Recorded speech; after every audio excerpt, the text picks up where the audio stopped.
The शंखनाद channel में आए हुए बहनों और भाइयों, आप सबको सादर सप्रेम नमस्कार। आज के इस सत्र में हम चर्चा करेंगे आषाढ़ पूर्णिमा अर्थात 21 जुलाई को गुरु पूर्णिमा, व्यास पूजा और ऋषि तर्पण दिवस के नाम से भी पहचानते हैं। इस नाम से हम जिसको जानते हैं, एक हमारा उत्सव, एक हमारा त्योहार आने वाला है।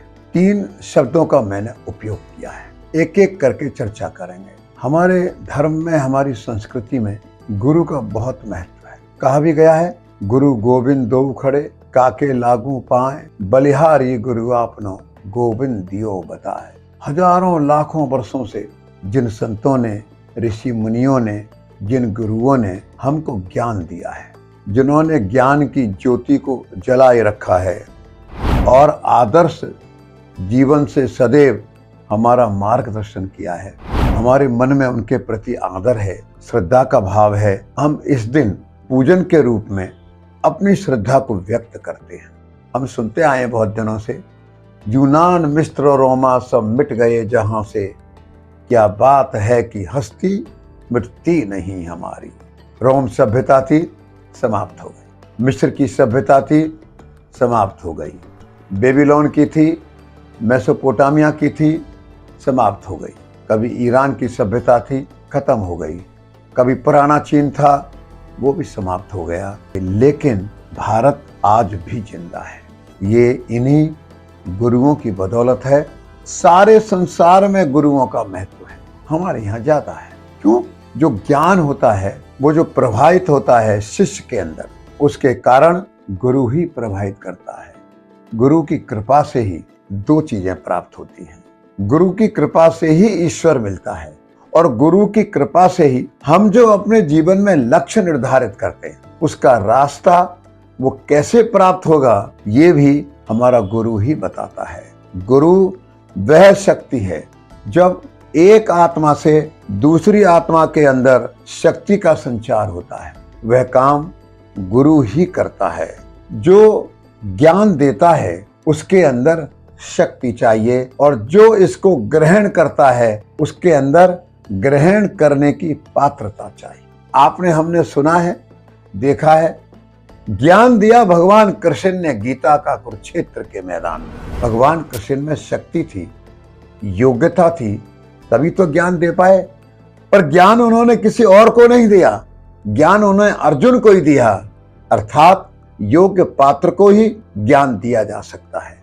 और ये जो गुरु होता है, ये जो ऋषि मुनि होते हैं, इनको कोई स्वार्थ नहीं होता है, यश की कामना नहीं होती है, कोई धन की कामना नहीं होती है।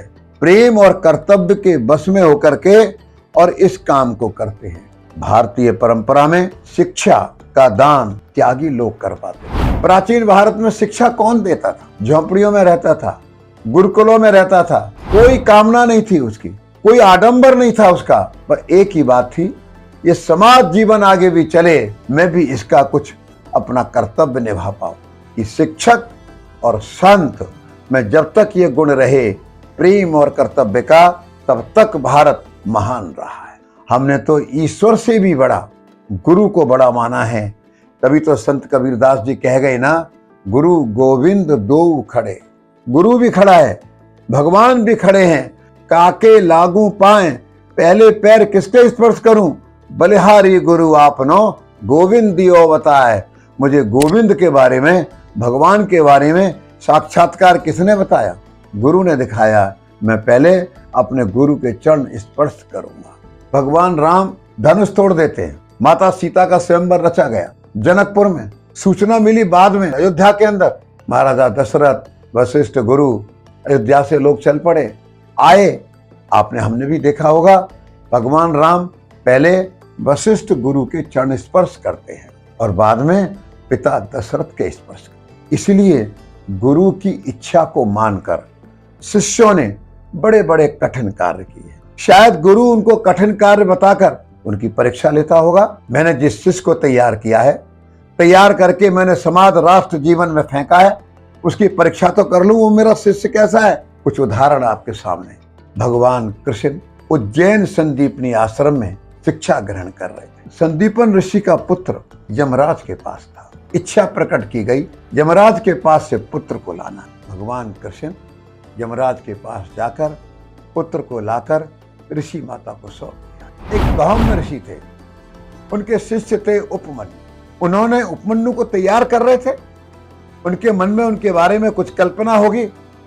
उन्होंने कहा उपमन्यु को, उपमन्यु जो तुम यहाँ आश्रम में शिक्षा ग्रहण करोगे और यहाँ पर रहोगे, तुमको भोजन ग्रहण नहीं करना। पहले भोजन पर, फिर दूध के झाग पर प्रतिबंध लगाते चले गए। उन्होंने उन कष्टों को स्वीकार किया, गुरु ने उनको हृदय से लगा लिया, उनको आशीर्वाद दिया, जीवन में तुमको बहुत सफलता। आगे हम देखेंगे चाणक्य ने चंद्रगुप्त मौर्य को तैयार किया। चंद्रगुप्त मौर्य कोई बड़े ऊंचे वंश का, बड़े कोई ऊंचे खानदान का था, ऐसा भी कुछ नहीं है। बहुत सामान्य, जिसको हम कह सकते हैं भाई एक भेड़ बकरी चराने वाला परिवार। उनकी दृष्टि गई, ले गए तक्षशिला विश्वविद्यालय में, जहां वो पढ़ाते थे।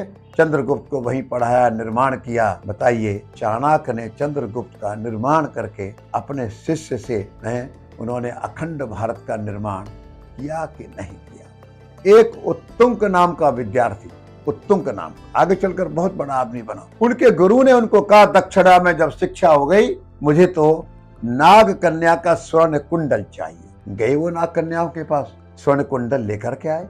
समर्थ गुरु रामदास छत्रपति शिवाजी में एक भावी भारत का निर्माण करने वाला, दास्तार गुलामी मुगलों के अत्याचार से हिंदू समाज को बचाकर हिंदू राज्य की स्थापना करने वाला, वो उनकी हिम्मत और साहस को देखना चाहते थे। उन्होंने शिवाजी को कहा, शिवाजी मुझे शेरनी का दूध चाहिए।